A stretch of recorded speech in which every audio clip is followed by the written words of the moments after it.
Welcome back to Game 5 of KT Rolster versus Invictus Gaming. Who would have thought we'd be here after the way the first two games of the day went? Two auto attacks away from 3-0ing one of the tournament favorites and moving on to a semifinal. That was Invictus Gaming. And now they find themselves in a Game 5, having lost back-to-back games, having thrown in the substitution, and to only have the games go more and more in favor of KT.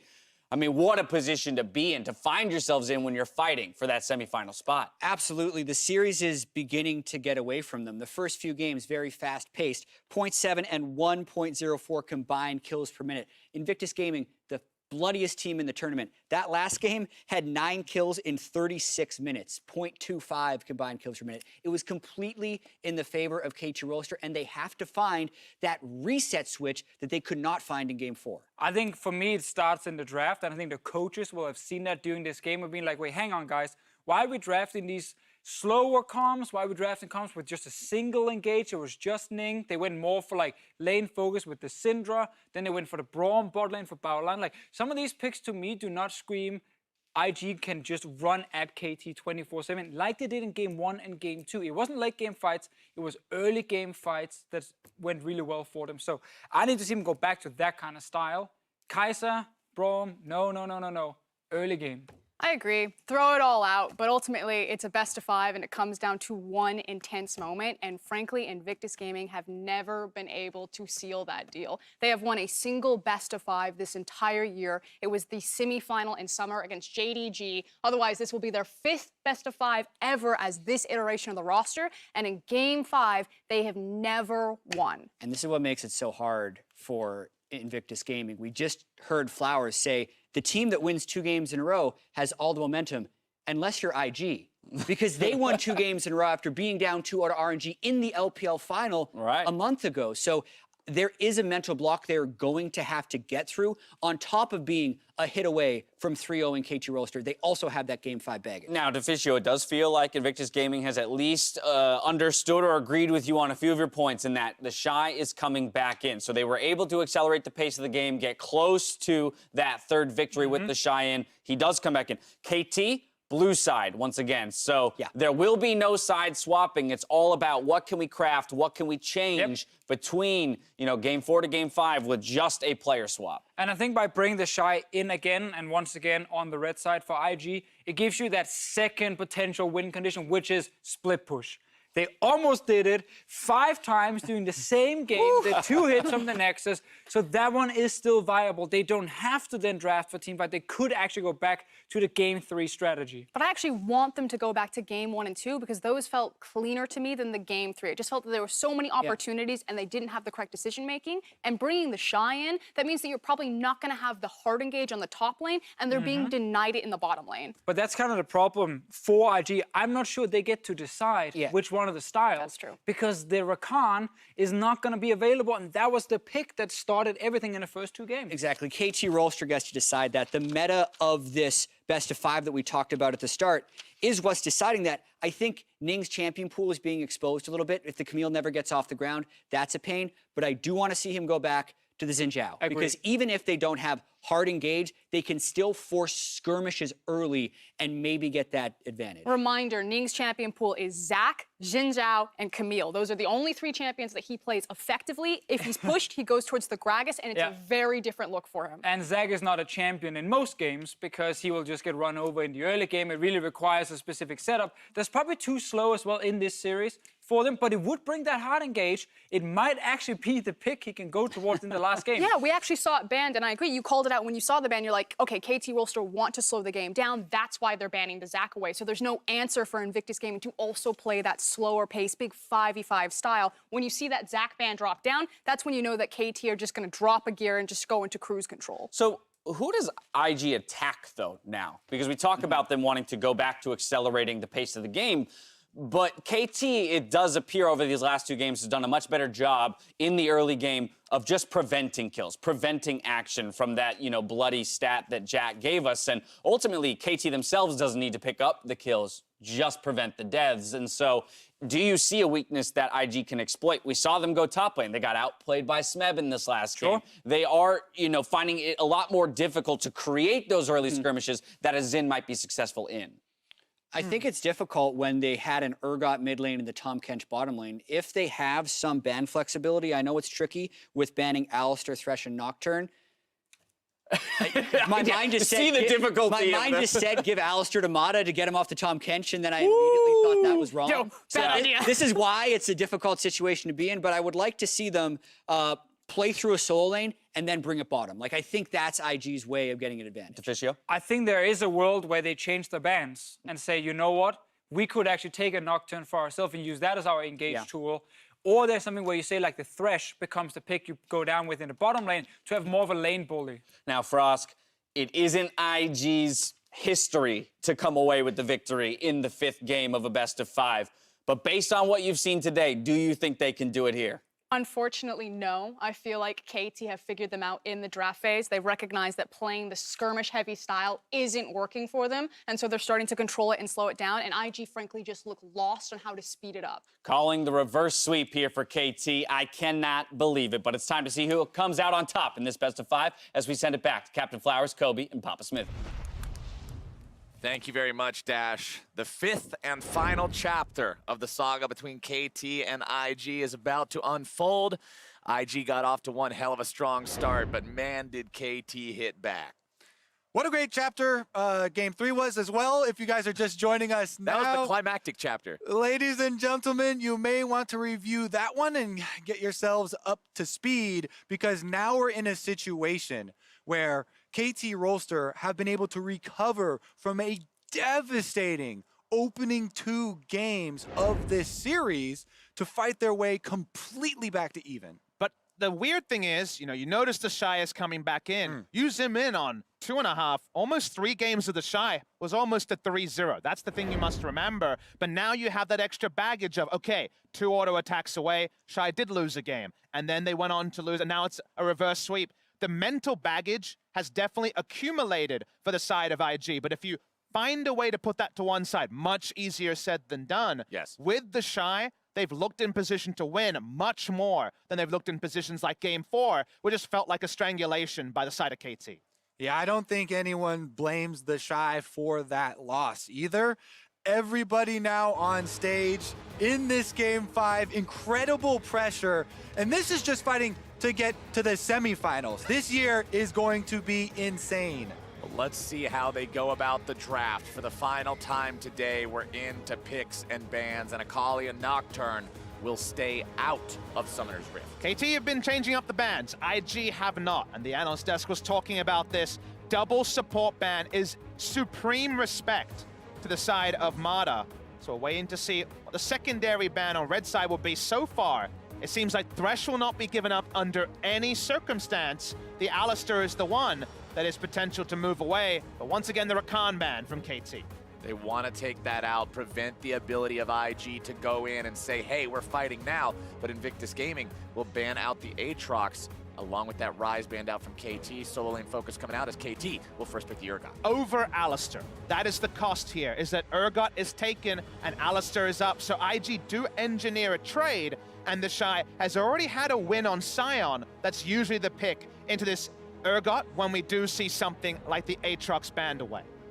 Saya hovered and locked in along with the Alistar, so bottom lane picked up very early here for IG. And again, they're daring KT Rolster to go back to the Kaisa, which they highly value early on in this series, where they lost game after game and early skirmishing. That may be where Invictus Gaming want to take it again.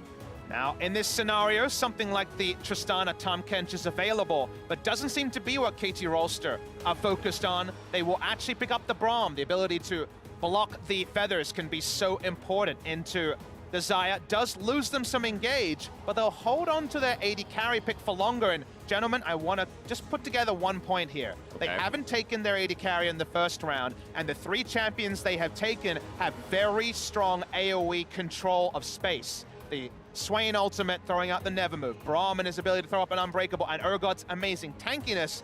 They are desperate for a damage dealer, and Deft in Game 5 has popped off on Sivir before. I think Sivir and some other hyper carries are definitely on the menu for KT. Well, we'll keep an eye on what they want to do with that one. Oh. Kindred will be the final pick of the first half of the draft for IG. Kobe's just pointing at the screen, at the Very Kindred. enthralled. This is actually such an interesting matchup now because you're picking Kindred into an Urgot and Swain.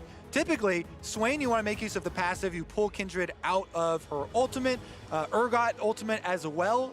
Very effective against the Kindred early on in the game, you know, before things like QSS have been bought. And usually the Kindred will want to try and get the ult on someone else. But KT Rolster already have the means to make this difficult for Ning.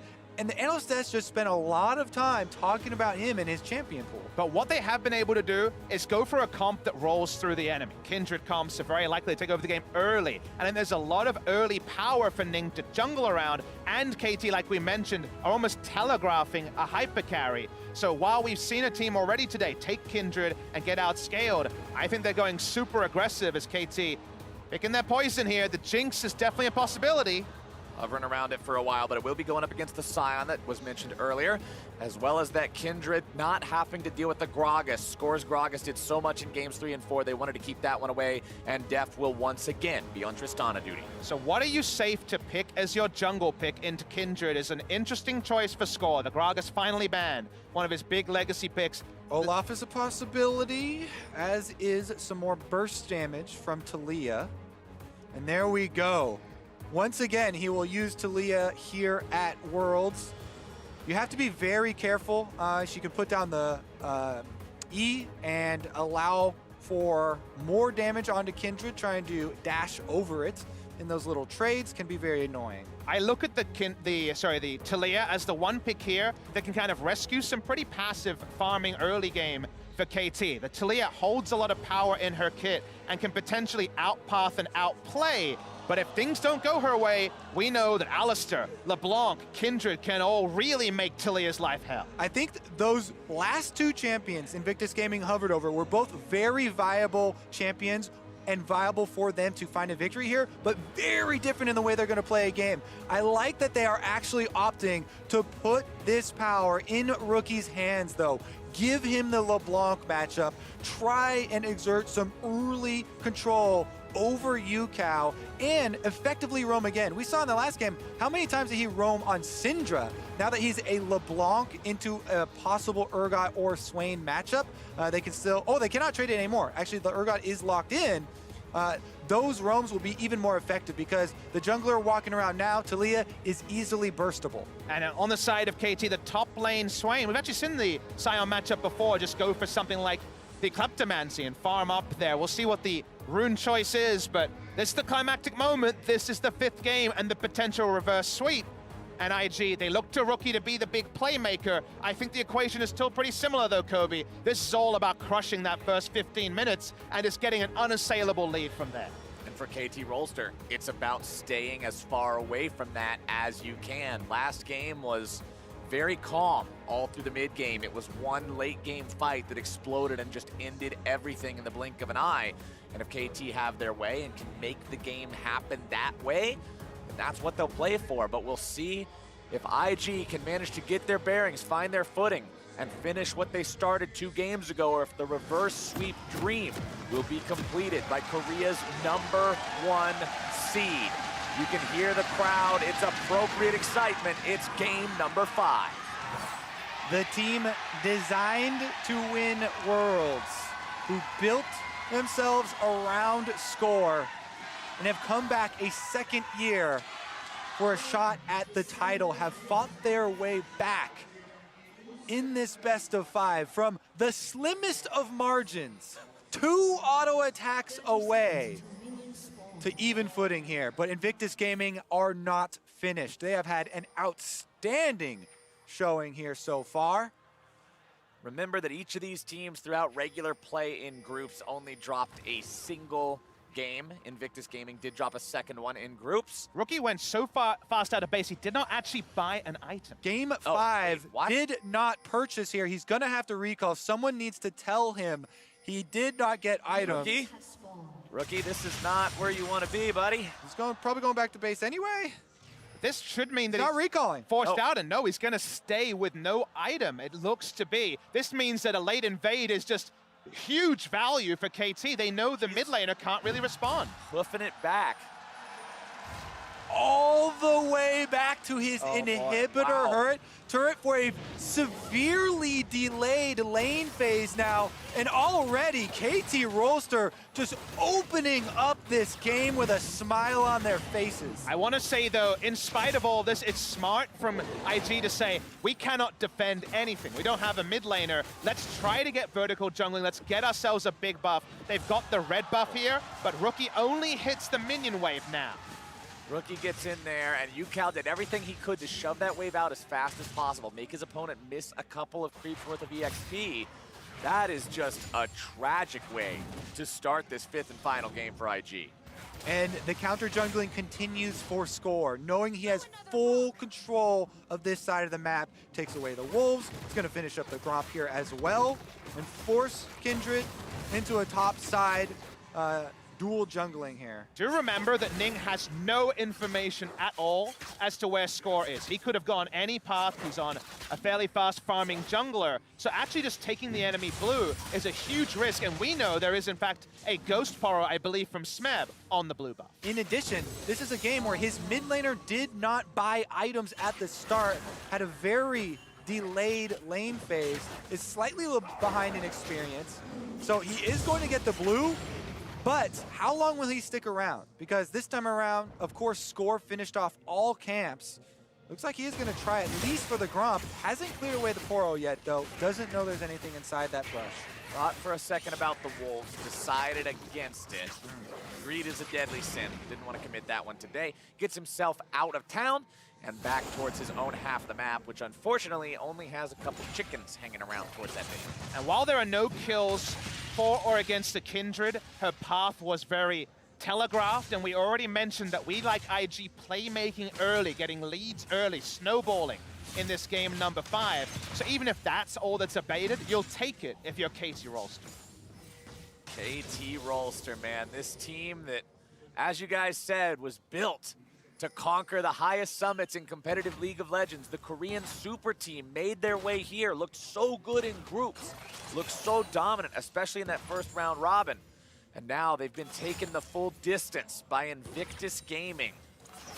Truly a team that wants to represent their region well, especially with Worlds being in Korea this year, being the #1 seed from Korea. That's a lot of weight on your shoulders, and that's their cross to bear in this 5th and final game. The man on your screen right now, the one who bears so much of that weight on his own, Deft, having to jump away. Balon trying to go in and find the engage, but a good job by Deft disengaging. Timing window on the rocket jump out of the headbutt pulverize is very finite, but this is Deft, and he's able to pull that one off there. Do notice that he's gone for a change in rune. He's actually gone fleet footwork for a bit more sustain, doesn't have a Tom Kench this time. Ning still wants to get that snowball going, but we already mentioned that if you're in one of these hard matchups like Syndra or LeBlanc as Yukal, you're more than willing to give up some CS. Yukal gets himself stunned up here. Ning finds a little bit of damage. You won't get a kill there, but you might as well help your mid laner find a more favorable trade and then get back to the jump. Yeah, a bit of a forced gank because he had no camps spawned at that moment. Wants to make use of his positioning there. A little bit of damage onto Yukal, but he will 75. Just brush it off. It is Urgot chugging on the corrupting potion. Rookie right now, though, does have the extra charge waiting. We'll see if he can actually get anything out of that small advantage, because Ning now camps at respawn, should return to clearing the jungle. And we should indicate that we would expect this matchup, if there was no level 1 lack of buy from Rookie, to be even more one-sided. He's up about a minion wave for the majority of these last couple of minutes. It would have been more if he was in lane and Ning's pathing didn't have to be so transparent to the enemy. So even though it looks like a significant lead for Rookie, it's much smaller than it could be. It's quite good for Score in the early game too, to get more levels in your threaded volley as Talia. Some of the nerfs were targeted at the scaling on that ability, lowering the cooldown significantly now. He's level 5 and has been able to sink 3 into it. Feels much more confident in taking fights. Ning as well, though, on the Kindred, just trying to stack up here. Yeah, Ning's doing a good job staying caught up. He's one camp behind, considering the fact that he had no mid laner and got set kind of in an awkward spot at level 1. Only a single stack, which was the Rift Scuttler from the level 1 spawn on the top side. Since then, a little bit frustrated. I'm sure Score understands that, ending a game with, I believe, 3 marks earlier in this particular Worlds 2018. But the shopping continues. It wasn't Klepto, by the way. It was very respectful from Smeb. He's just gone for a grasp of his own in the top side. He'll be able to control the wave and be very competitive in wave clear, and that's where Sion usually picks up an advantage over especially tank matchups. It's just his sheer amount of push. Yeah, KT Rolster have two sort of midline champions here in Urgot and Swain, which both get extremely tanky as the game goes on, but not traditional tanks themselves. So they will be damage threats, and that is going to be, fairly difficult as far as navigating these team fights, and especially we did mention later on the Kindred interactions. So we'll keep an eye on Ning, who's actually gone for a slightly aggressive jump over the back of the Dragon Pit wall to get some vision into the river. Those can be punished from time to time if you happen to walk into the enemy jungler without your Q to get back over. Not going to be the case here, though, and he is able to actually converge on UCal again. Sweeping through the river, just making sure nobody's got eyes on him. Wants to try to get an angle here, but that Urgot is playing safe enough. The play's not going to happen just yet. We talked about IG wanting to get things rolling, and so far in 7.5 minutes of play, nothing has come up from either side. Urgot really wanted to stop Rookie from freezing, who's frozen the wave, as you can see pretty well. Now in the mid lane. Cal flashing off to the side, trying to get himself away with a disdain. The chains are coming in. Ning's looking to finish this one off. UCal taken very low, down to 0, and first blood's over to Rookie. Yep, notice how Rookie does not use his ultimate for more burst damage right off the bat. Saves it for the extra chain here to ensure the kill. Does hold him in place long enough. Ning flashing in on the Kindred can provide the extra damage. And in the end, it is still Invictus Gaming. It is still Rookie who finds the first blood gold. So important with the snowball comp we were mentioning. The Scuttle Crab fight is probably going to be won by Kindred. We'll find out later. We see the replay here. The fact that the first root arms allows the secondary one to hit. Ning flashes in, and they wanted this earlier. It's bot lane. Bottom lane getting into that 2v2. Zaya ulti comes out, Death popping the heal, giving himself safe. Stun comes down, JackeyLove disengaged on there. Can't recall the feathers in a way that catches Death in a bad spot. Both AD carries taking a beating. He did use his ultimate for extra damage in this trade. We may see that punished. That's definitely going to be something you want to keep track of the cooldown as we move forward. Because the heal as well burned from JackeyLove. Also for Deft though. And as well both the supports with their combat summoners used. Flash is still up on all 4 members in the bottom lane should the rest of the teams decide they want to focus down there. Ning moving on to blue buff number 2, saying, all right, mid laner, you've got an item this time. Gonna make sure that we keep you in a good spot. As Rookie walks back towards that mid lane, sees a control ward he can try to clear out. As UCal contemplates whether or not this is a fight that he really wants to get any closer to. All about acceptable losses here for KT. Again, negating mid laner, just a farming top laner. It's all about IG to keep up the pace, and after the first kill, UCal will keep playing back, keep building into the Phage and thus the Black Cleaver. And we'll see what the next move is from IG. We'll have the onus on them, and they're starting up the Drake. All right, have at it then, because the setup has been laid. 2,500 health left on it, they're going! Now the Braum in some trouble. Mata trying to get himself away. Glacial Fissure going to be used for the disengage. Mata still in a lot of trouble, taken down. ID's able to find kill number 1. TP going to be channeled here. It does go all the way through. The Shy makes his way into the fight, but it's already Drake plus kill for IG. Yeah, that is definitely going to be a successful Drake play. The Shy completing the teleport, looking for the follow-up play here, means that he will have to run all the way back to lane. His ultimate will come up fairly soon. Maybe he can use that to get the extra distance. Regardless, it is just going to be maybe half of a minion wave or a full minion wave that is sent into the turret as payment. A little bit bizarre that he actually completed the teleport with the ult down, because the ult would probably be the extra oomph to get some catches. Seems like he just got the call to complete it, didn't cancel it. We'll get back to the minion wave, but it does allow a clean Rod of Ages buy time to come through from Smeb.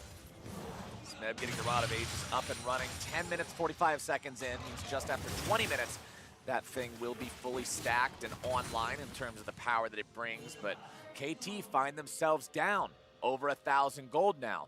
Let's go back again to what you guys were talking about with the snowballs, with how IG wants to get ahead early game. Are they on track?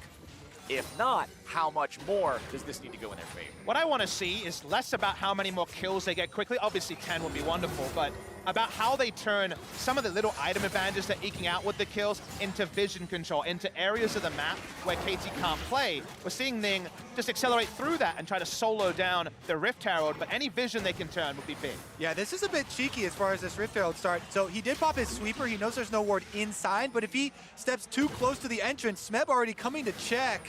Smeb's going to see Ning in there. Shelly down to 2,500 HP. The Shy making his way down to the fight. Remember the Scion ulti not available for this one. Ning takes down Shelly, grabs himself a 100 gold. Smeb goes into the ulti. Ning could just jump over the wall to get himself away here. We'll see if they decide to go after this one any further. Over the wall they go. Lambda Spike going to be used, but there you go. That's how you catch yourself a big one, as now we're going to see Rookie have to jump himself away too. Absolutely beautiful combo right there. I was just waiting on tiptoes to see if they could actually land that never move. As soon as it does, you see no hesitation from Yukao. Immediately, Urgot ultimate, yank the Kindred out of the ultimate, put him into the grinder. That's payment for the Rift Herald. Rookie's gonna go pick it up though. I still maintain, by the way, you can crack an egg by sitting on it. Okay, I'm still not sure as to why you're wanting to crack the egg if you're the bird. Anyway, we're gonna go right back into the fight here. Score makes his way into top side. Weaver's Wall forces a flash out of the Shy, and IG back themselves away. Yeah, LeBlanc very well situated to go pick up that Rift Herald Eye. So at least they will retain it. And now he's trying to make a play on top side. Charging in with that Scion ultimate, but it's going to be TP coming in from KT to try to turn this fight around. Smeb is very low on mana, keep that in mind. The Shy's still going to be on the front line, trying to soak up damage. He knows he's dead. Goes into the passive form and immediately runs for farm. Seems like the side of IG did not respect the teleport that was up on Urgot. Got collapsed, and very quickly Rookie said, oh, can we find a 1-for-1? Because definitely one member was going to go down. That was just a little lapse in judgment. We've seen two already, the misbuy, and then leaving up that opening for the collapse. 2 quick kills for KT Rolster, killing jungler and top laner in quick succession. And now mid lane might be under attack. Ning back in that mid lane. Looking for Yukao yet again. He's been putting a lot of effort into trying to get Rookie rolling, and can you blame him? Rookie is the one that you would depend on. If you had to pick one of these 5 guys to really be the one who carries this series, Rookie would have to be at least near the top of Now watch IG, bot side, they are trying to establish controls. Why the assist pings came out of depth. He can't actually walk up to this turret without big threat of dying. Score is here. Oh, coming down as well. Multiple members from IG wanting to make the rotation down here to maybe make something happen. Ning jumps back out, steals away a couple of Krugs for his time. Yukao gets bound up by Rookie, as both the mid laners were also thinking about roaming down towards this one. Drake not live for another 2 minutes, so nothing to fight over in the river just yet, as Deft is going to continue pushing up, saying, get these things away from my turret as fast as possible. And look at that control. Invictus Gaming know they have a small timing window to look for that play. Because it passes, they immediately reset here.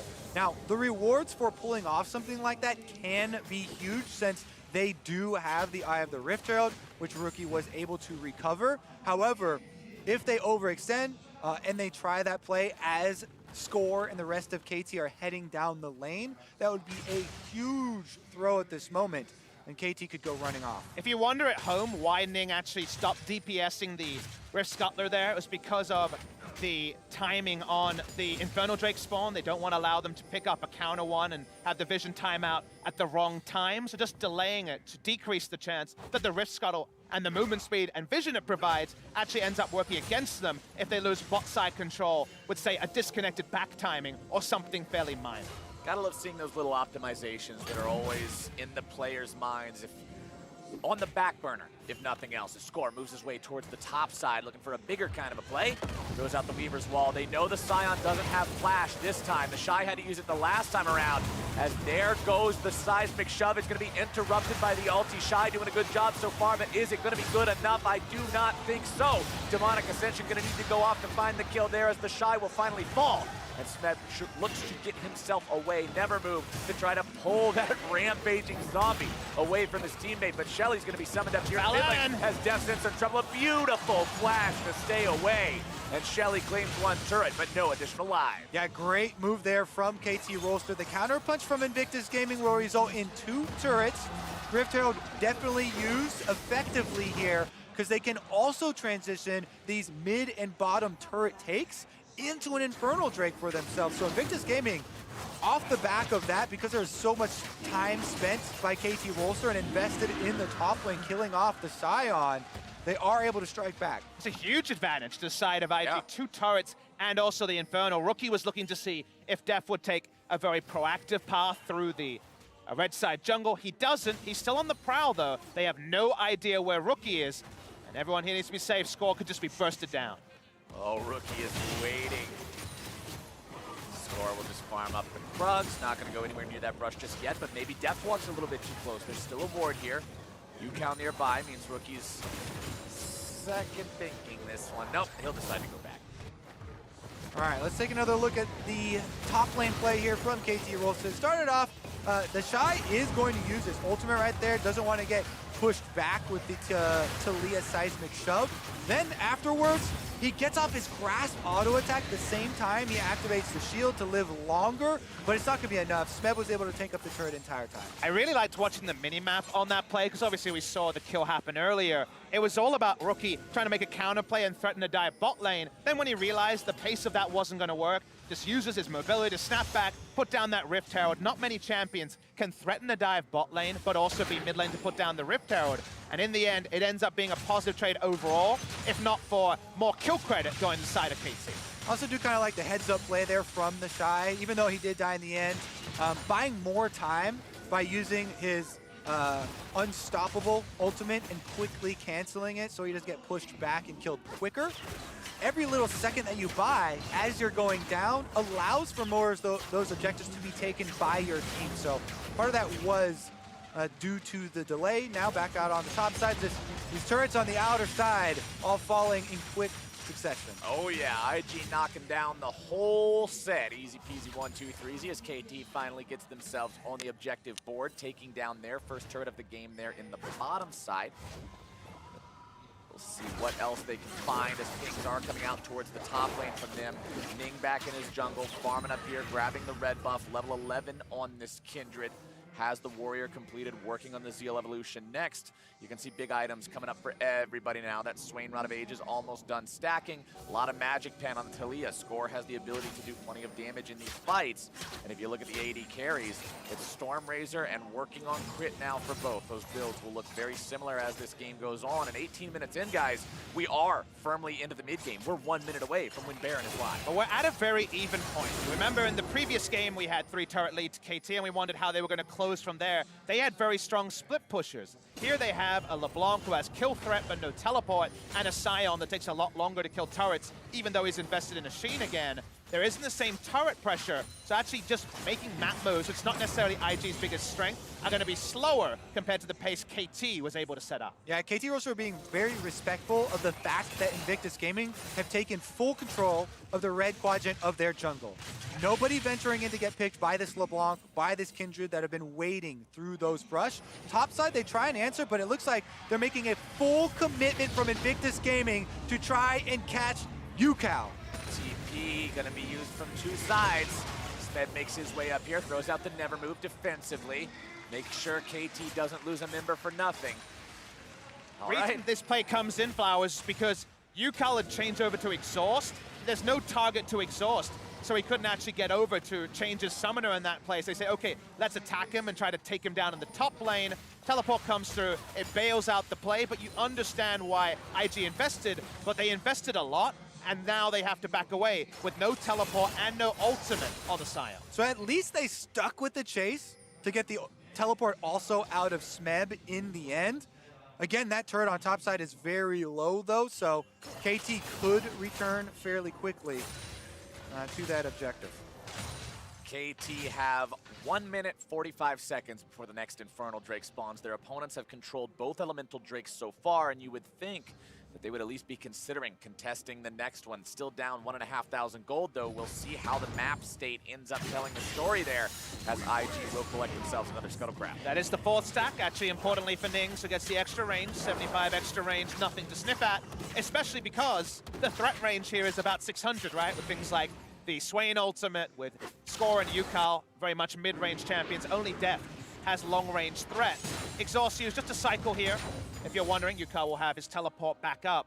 But this is the point KT wanted to stabilize for when they went for this draft. They wanted to lose the minimum, farm out, get 10-stack Rod of Ages, and second items coming, and then the 5v5 becomes extremely execution reliant on the side of IG. It's definitely possible, but when you think about 100 times the two teams run into each other, you definitely give the lead to the side of KT Rolls.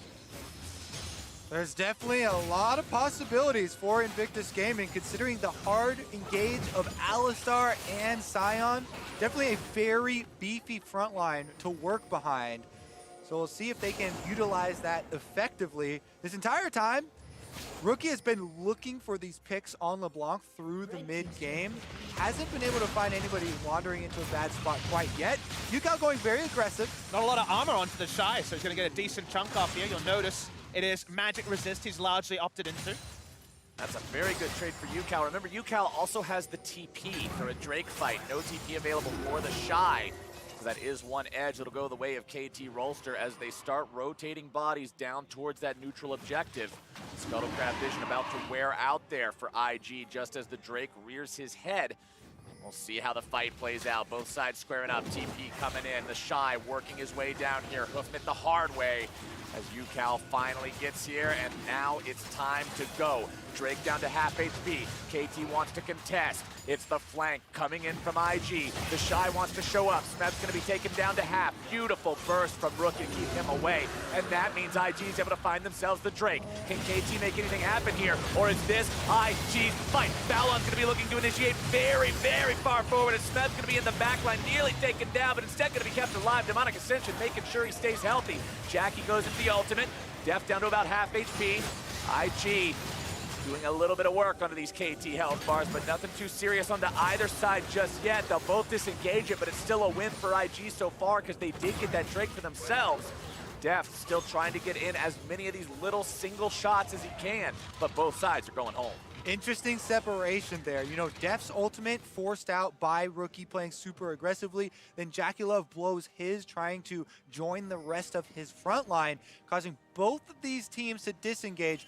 Again, though, the Dragon goes to Invictus Gaming. Continually the story here throughout this series, and that one, a powerful one. For sure, and it was fascinating to watch this Drake chicken happening, where we saw when the Shy walked up for Sion, you saw the team fight going the way of IG if he got backline access. I'm a little surprised that with so many ults down, Score didn't try to modify the battlefield with a kind of combat use of the Weaver's Wall to either separate fully the Shy or try to interrupt some of the setups from IG. He conserves that, but the moment that we saw the Shy threatening, KT have to pull back, they lose the Infernal, and to the winner the spoils there for IG.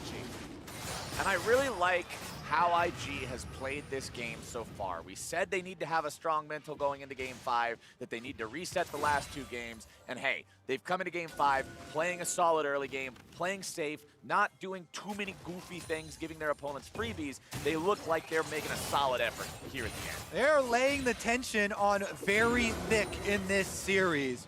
Could easily go either way at this moment with the setup from the teams on both sides. That looks like a very good, setup from Invictus Gaming with tanks in a very strong position, but we'll have a good fight there from KT to open up an avenue through the mid lane. Let's see if we get a round number 2 though, because Baron still on the table, cresting 25 minutes. The fight over Vision around that objective does start to heat up.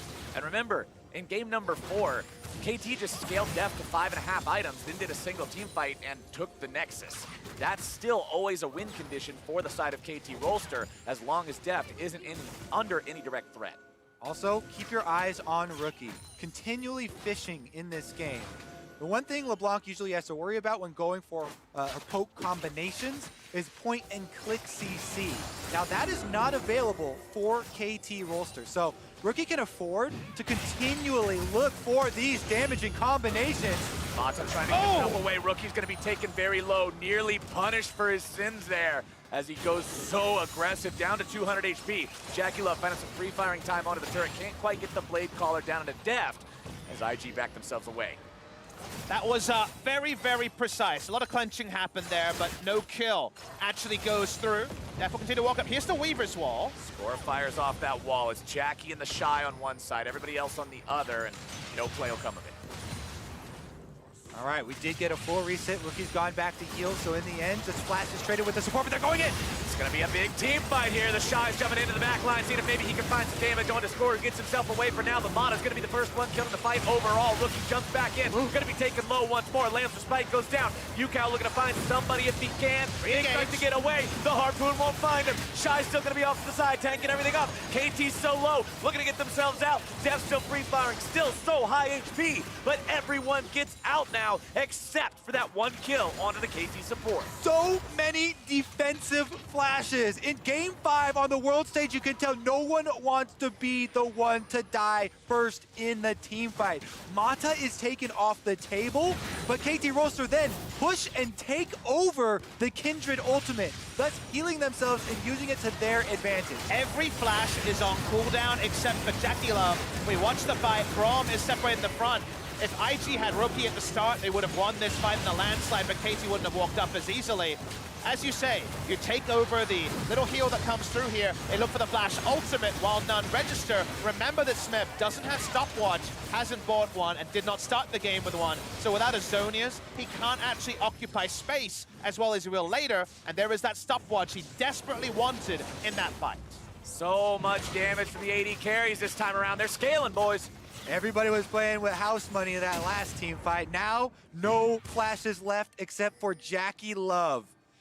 Every commitment really going to count in the next team fight. Unless they wait, over 5 minutes for all those to come back. Which could happen. It could happen. I don't see that being the case, as they are already skirmishing over these control wards to try and establish dominance. Right now, though, Invictus Gaming hard push down mid lane, and this turret is low. IG heavy advantage in that their AD carry has an infinity edge. Their opponent's does not. Very big difference between those two states, as now IG have themselves a 4-turret to 2-turret lead, and will look to rotate through the bottom side enemy jungle. A nice play by IG, making the sort of macro plays that KT have previously. Considering a turret dive again. They're largely going to be focused on, of course, the turret. Falls very low, but they might be able to keep it up. Weaver's Wall comes out. Shy separated on it, but that's not the kind of guy you can initiate onto. Turret at 5% HP. Not really a great target to try to defend on, but KT still might try it. Def getting himself back.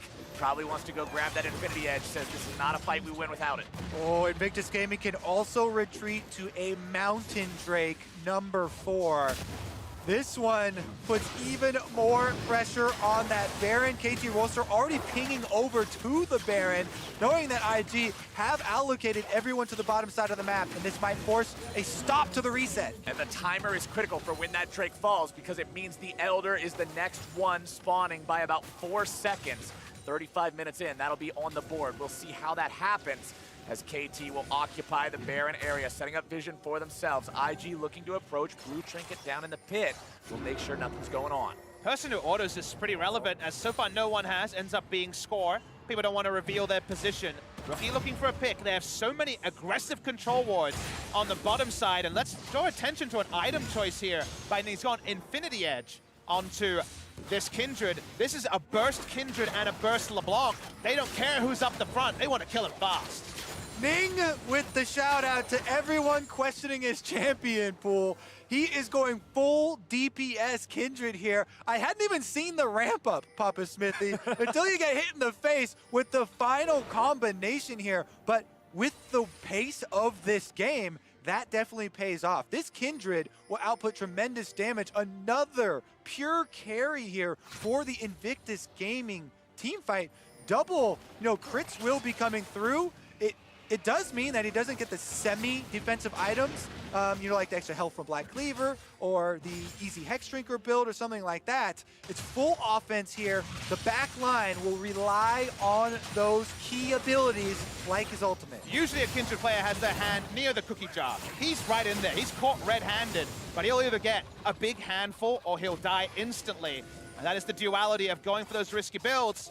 The flashes here are so important for KT. You see an item choice like that, and you are deathly afraid of the burst on the side of IG. Speaking of flashes, Kobe said, next fight. There's no flashes available, but ladies and gentlemen, next fight is going to be potentially with all flashes up again. The cooldowns will be coming up here very soon.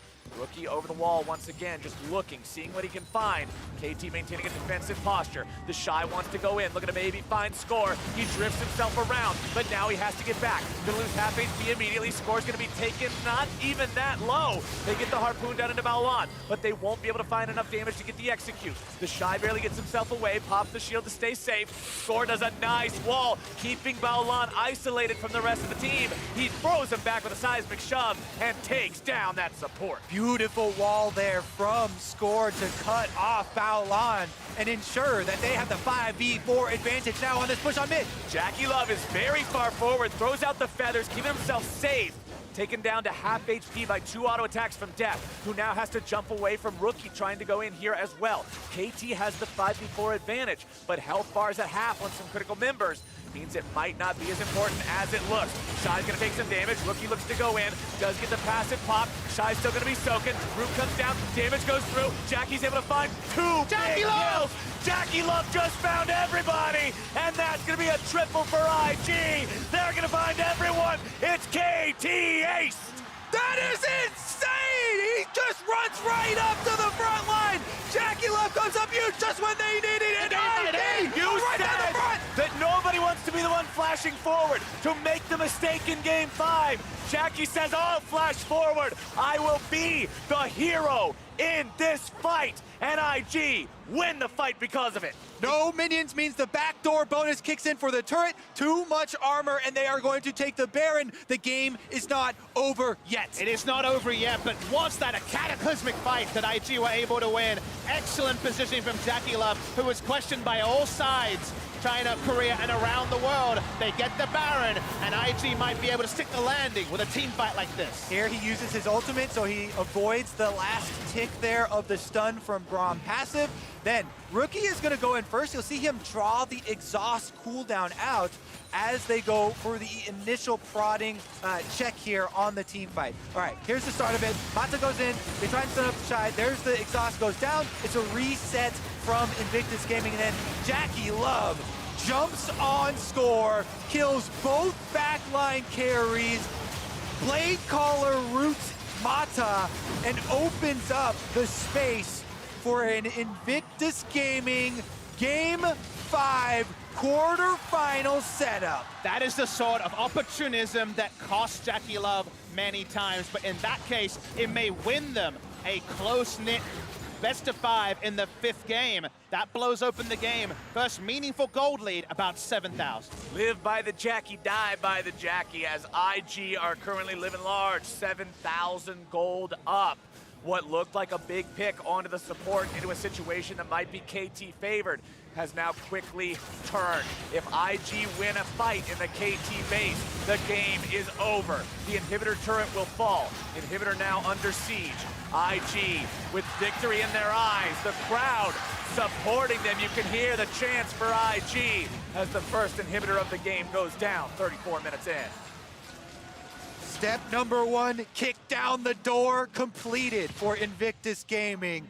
Mid lane wide open, and 1 minute and 45 seconds left on the Baron buff to continue the destruction. Really difficult for Score to walk up at all, working his way to as much magic resist as possible. He's bought a Negatron poke. He can't wait for the Banshee Veil. He needs the magic resist now.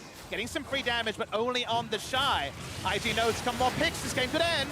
Ducal tries to get himself away from some damage. Mata gonna be taken down to about half now as well. Deft wants to try to find the opportunity to shoot somebody, but with no front line, how are you gonna do it? IG continuing to pressure up here. Inhibitor turret number 2 goes down. That one goes away courtesy of Ning. IG continuing to push. It's KT trying to hold on, find some sort of anything to grasp onto and keep this base standing. They know that they have to make their fight as Deft is almost down to half HP. Ning continues just finding a couple of cheeky autos onto the inhibitor itself as IG's push will not stop. That takes a little bit of damage there. Rookie's gonna lose the clone, has to back away, nearly killed, but nearly's not gonna do it. As the minions take down Nexus turret number 1, KT holds on, but barely. KT Rolster were able to fend them off in game number 3. But IG have returned stronger this time, and it will be with the Elder Dragon buff that they return to the base. This is why I pointed it out earlier, why it was so important that last elemental died after 29 minutes. It meant that if you got a lead in the next few, you could catapult it that much further with that big uber buff. And this is the sort of comp that completely abuses a 4-stack Elder. Hurricane now onto the Kindred, 100% crit on the Kindred. The amount of threat here means you either trust in your first engage or you get killed on the back end of it. If you're not decisive, you will 100% lose to IG's comp. There is no easy point and click, hard CC, any sort of lockdown for the LeBlanc poke. And Rookie has been so annoying, this thorn in the side of KT Rolster, constantly looking for those, but so much credit to that big play from JackeyLove in the critical team fight around mid lane for Invictus Gaming. That was the play of the series, quite honestly. That put this game in IG's hands. From the guy with so much on his shoulders to perform in a huge game like this means everything to them. Let's see if Jackie and the rest of Invictus Gaming can end this game here. There's an inhibitor and a Nexus turret standing in their way, as well as the entirety of KT Rolster. But Smed loses 2/3 of his health rather quickly. Score's gonna do the same as IG look like they're ready to put the final nails in the coffin here. They'll rotate around to mid lane, clear those minions out, and head up towards top side to do this as cleanly and methodically as possible. Just leaving KT with the wreckage of their base. One rotation from Rookie, not even a full all-in, does over half the health of Smeb, who only now gets access to stasis again with the Zonias. He's going to need it, but you have to imagine there's going to have to be some heroic engage by a Braum of all people to actually get some lockdown onto IG. Elder Dragon for another 45 seconds. You think IG would want to try to fight with it if they could, and for KT, you just want to stay the hell away as long as that buff persists. 30 seconds more to go, and IG is heading straight for the base. All that's left is the top lane inhibitor turret. Shy does get pulled in, but they can just walk him back out. Lord Dominic's just completed, so the Shy finally is taking relevant damage from the Justana. It will poke him out, but he could teleport back in if he wants. A full reset here. 2 inhibitors down. Mid lane inhibitor, if you'll notice in the bottom left corner, about a minute left before it respawns. 5.5 items on Death's Tristana. That was the win condition last time around. Can they do it again? KT Rolster, Elder Dragon is gone from their opponents. This could be the final stand. Weaver's wall comes out. The Shy's gonna be separated. Rookie comes over the wall, finds a little bit of damage. Not gonna be a whole lot just yet. Shy taking a whole lot of pain. Down to about 1/3, but 1/3 will not do it. Yeah, you need to get him to 25%, then you use your Urgot ultimate to try and finish someone off. That was dangerously close to the execution line. UCal did not use the cooldown though, so they still have it. Rookie takes a little bit of damage. Mata firing off the Glacial Fissure. Shy still gonna be tanking up on the front. Balon goes into ulti mode, also gonna be absorbing a lot of hits.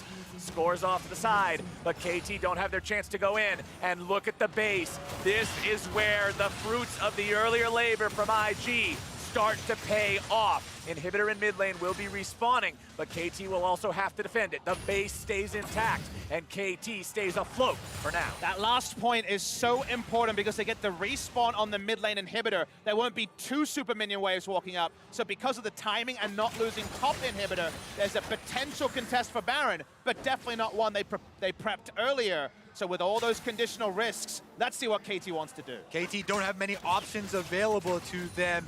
It's time to throw caution to the wind and try and force that fight. IG waiting.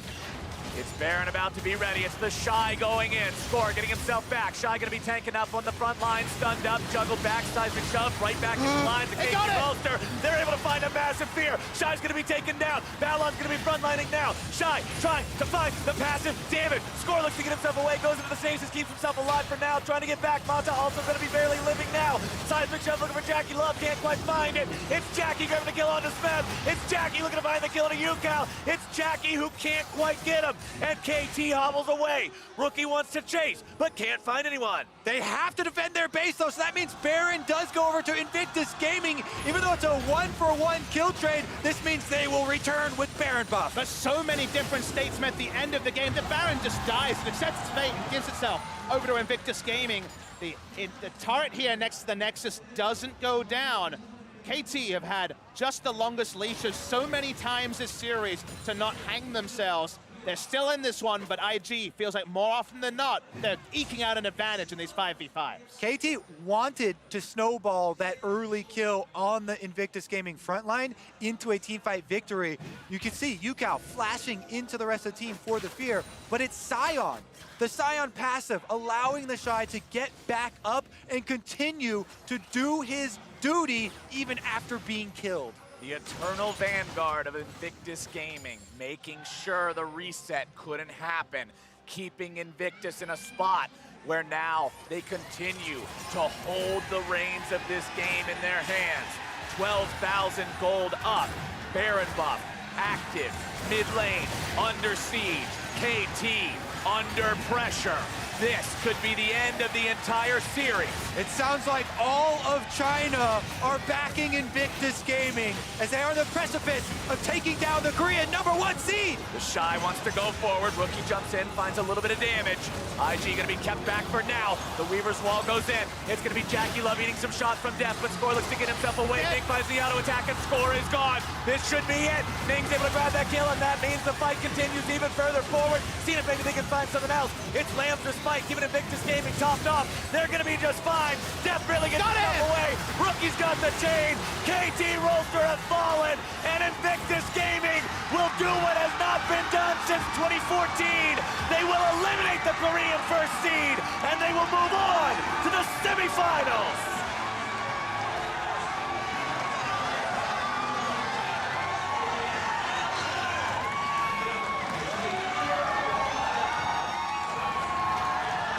They've done it. Invictus Gaming take down one of the tournament favorites, an all-star team here put together. And with big plays from every single member. Every single LPL fan was waiting to see Invictus Gaming in the clutch again and again. Not able to perform, and JackeyLove, the chief onus of criticism has been on him. He performs on this day. They get to bow to the Busan crowd here. They deserve their victory over the course of a long extended best-of-5. They were the better team more often than not. They got so close in game #3. Questions about the mental state, could they reset, could they still finish it off? All answered here in a critical game 5. And now, when you take down one of the tournament favorites, when you take down one of these names that everyone holds in such high regard, you're a Kingslayer. And that means Invictus Gaming have the potential to have a real shot at the crown for themselves. And funnily enough, we may be talking about an all-Chinese semifinal by the end of today's broadcast. RNG play in the next series. They will meet IG if they can beat G2. Be careful calling favorites in any matchup from here on out. If groups wasn't enough for you, let this be a lesson. 2018 is up for grabs. Anyone's game. The dust has settled and the sun has set on KT Rollster, but to break down how Invictus Gaming made that a reality and prevented the reverse sweep, let's head over to the State Farm Analyst Desk. They've done it. Thank you, Captain Flowers, as Invictus Gaming puts their stamp on their quarterfinals 3-2 victory over KT.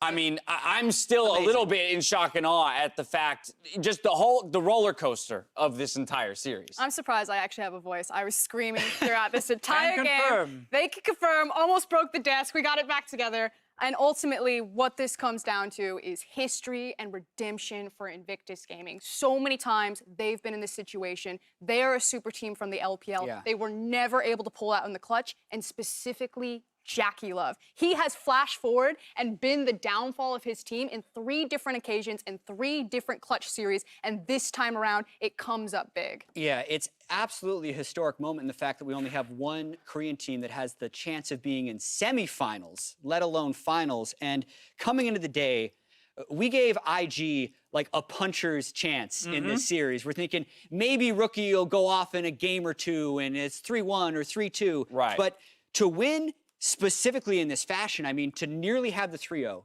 to not get the last hit on the Nexus, to have the series reverse on them, to have it slow down to a point where KT had made it a quarter of a kill a minute, absolutely their pace. And then to win game 5 like that in, what I feel like was more of a chess match than a death match.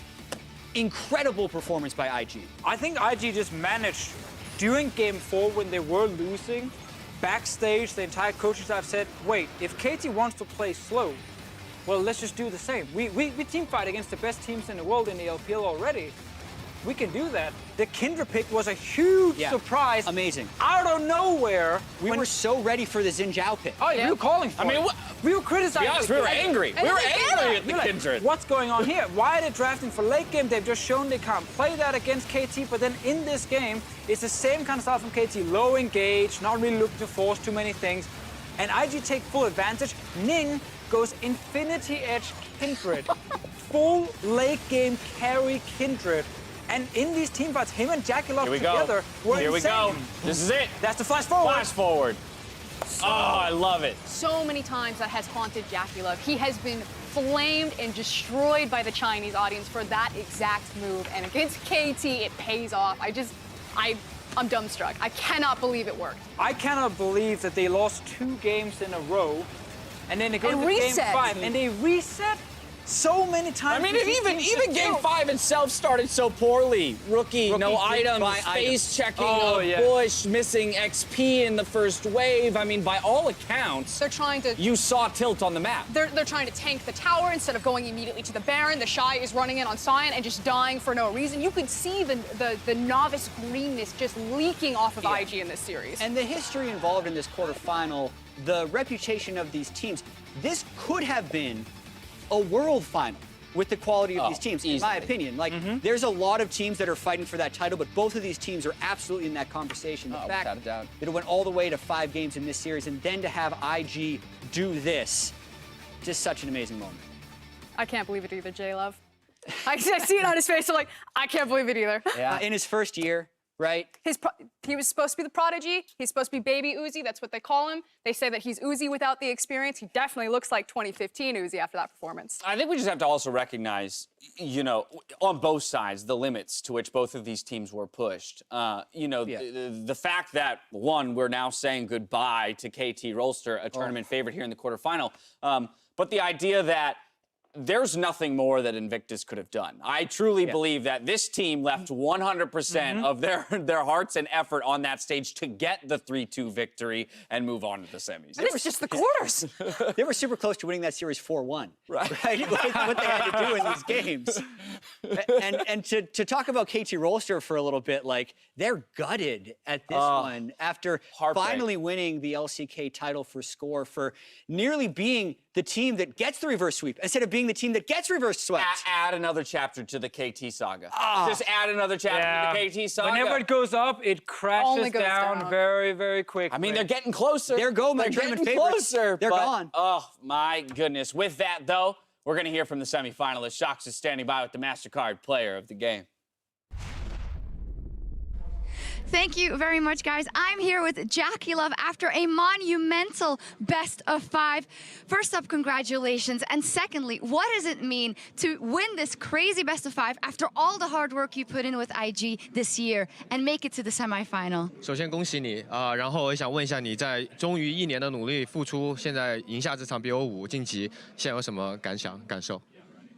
现在这个应该是我就是这一生中应该是最开心的时候吧。然后我觉得这一年努力的话，打到这里的话，也就是可以了，就已经今年的话就我已经可以了。This is like the happiest moment of my life. After a year of hard work and dedication, I'm really happy that we made it here, and I'm already feeling satisfied. Well, you did incredible, JackeyLove. There was so much pressure on you, and I feel like you really brought it home for the team in this final game. What gave you the confidence to play the way you did on Xayah, and what does it mean to you to bring your team to the semifinal? 我们知道这场压力也特别巨大，然后呢，也想问一下你为什么在最后这一把，然后你有这么大的自信，然后在峡打出了这么精彩的表现？其实可能就是已经到最后一把了嘛，然后就是也不想留下在这个世界赛不想留下遗憾，然后打他们的话，我觉得我只该做好自己的事，我只要下路不死的话，就中期如果我自己打得好的打团的话，我觉得应该就够了。So this is the game 5 already, and I don't want to leave any regrets. I just have to do my business farming, and where I think I'm capable of winning mid-game team fights. That you did. Now, of course, JackeyLove, I need to ask you about the mental state of the team between the ending of Game 3 and then those 2 games after and Game 5. What was talked about, and how were you guys making sure that you would have enough confidence to close it out after that big mental setback at the end of Game 3? 对，也想问一下你们，因为第3盘你们差点就赢了，但是你们也输掉了，人想问一下，那肯定对你们是个重大的打击，也想问一下你们是如何调整，然后在第5盘回来的。因为我们前3场的话，就是因为我们先赢下2场，然后第3场的话，我们前面也是一直优势下去的，所以说，就我们觉得我们正常打的话，应该就是就想一下我们前2场怎么赢的那种感觉，就应该还可以。 So they won 2 games in a row at first, and then they feel like in the game 3 they were like leading at the most of the time. So they are confident that if they just play their game, play how they play in the first 2 games, they have confidence to win Game 5. To keep it calm, and you guys did. Now, you already took out KT. Semi-final is up next. Of course, RNG are big favorites versus G2. How much are you looking forward to playing RNG in a rematch of your finals for a spot in the World Final? 对，因为你们现在也晋级了，然后你们下一轮对手，现在虽然不知道是谁，但也想问一下，如果再和 RNG 在世界赛舞台交次手，你有什么感受？对。我们今年已经输了1年的 RNG 了，但是我想到，如果下次跟他们再交手的话，因为这是世界赛嘛，我们就是会尽最大努力赢他们一次。We've been losing to RNG for the entire year, so having a rematch in World Final, we'll try their best to win it. Okay, fantastic. Thank you very much. Congratulations. Insane performance from IG. They may be playing RNG or maybe they will play G2. We will see, and we'll find out after the break as that next quarterfinal is coming up right after this. I'm still gonna be soaking. Root comes down, damage goes through. Jackie's able to find 2 big kills. JackeyLove just found everybody, and that's gonna be a triple for IG. They're gonna be just fine. Death really gets stuff away. Rookie's got the chain. KT Rolster have fallen, and Invictus Gaming will do what has not been done since 2014. They will eliminate the Korean first seed, and they will move on to the semifinals.